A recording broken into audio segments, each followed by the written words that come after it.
మేము ఆ ఆకాంక్షల్లో భాగస్వాములమే. బలహీన వర్గాలకు రిజర్వేషన్ కావాలని వారు కొట్లాడడాన్ని తప్పుపడతలేము.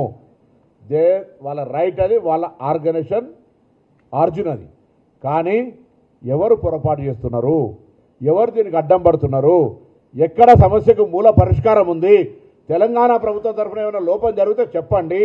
తెలంగాణ ప్రభుత్వం ఇది మిస్ అయిందో, ఇది చేయకపోవడం వల్ల ఇక్కడ అబ్స్ట్రక్షన్ వచ్చిందని చెప్పండి. 2 సంవత్సరాలు ఎన్నికలు వాయిదా వేసినాము, గ్రామ పంచాయతీలు నిర్వీర్యమైపోయినాయి, 800 కోట్లు ఆగిపోయినాయి, ప్రజా వ్యవస్థ నిర్వీర్యమైపోతుంది ప్రభుత్వ కార్యక్రమాలకు సంబంధించి. అందుకే మిగతా వ్యవస్థలను ఆపి గ్రామ పంచాయతీ ఎన్నికలకు పోతా ఉన్నాం. పార్టీ పరంగా జరగవి, స్థానిక బలంతో గెలుస్తారు, ఎవడు బలవంతుడు అయితే వాళ్ళు.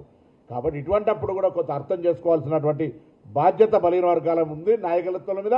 నేను ఆ సంఘాలందరికీ కూడా, మీ సోదరుణ్ణి, మీ బిడ్డను, నేను కానీ, మా పీసీసీ ప్రెసిడెంట్ గారు కానీ, మంత్రి గారు కానీ, శ్రీహరి గారు కానీ, ఇంకా మిగతా నాయకులందరం కూడా, మా పార్టీ కాంగ్రెస్ పార్టీ కానీ మేము తప్పకుండా బలహీన వర్గాల నాయకులం.